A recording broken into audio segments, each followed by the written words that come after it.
guys, thanks for joining back in. What I thought I'd do is start to go through some of my Viva preparation because it's quite daunting. It's always nice to have people have input about what I'm doing and things I'm forgetting, or maybe there's something that you can pick up that will be useful for you in your Viva. So just looking at a few assessments, and one of the big ones of course is upper and lower limb assessment.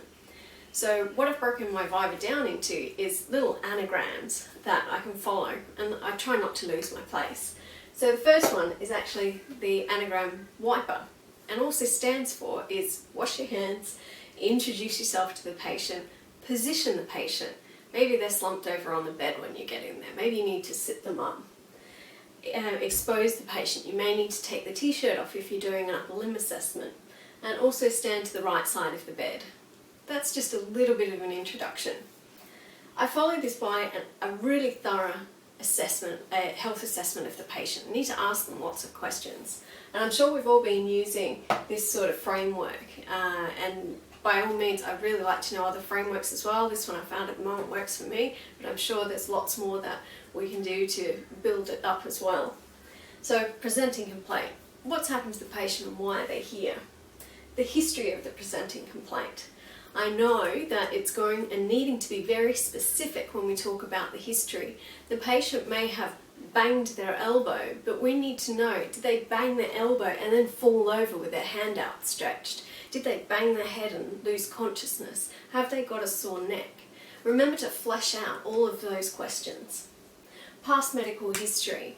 If the patient sort of shrugs their shoulders and says, oh, I don't know, start probing a little bit more. Have you had any surgeries? What about diabetes? And also ask about their family history. Talking about cardiovascular disease and risk factors that run through their family. Medications for the patient. When you start to ask them about the medications, look for the red flags, such as warfarin, and perhaps a patient that has gastric ulcers that's taking ibuprofen. Allergies, also another big one. Immunisations, whether they're up to date or not. And also their social history.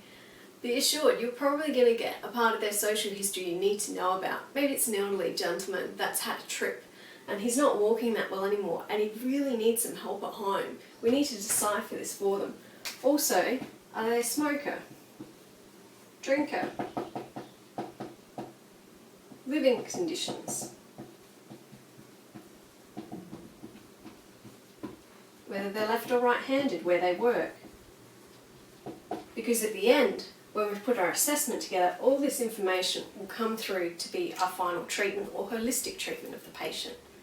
So, if you look on the next little slide, it'll actually be the assessment of the upper limb.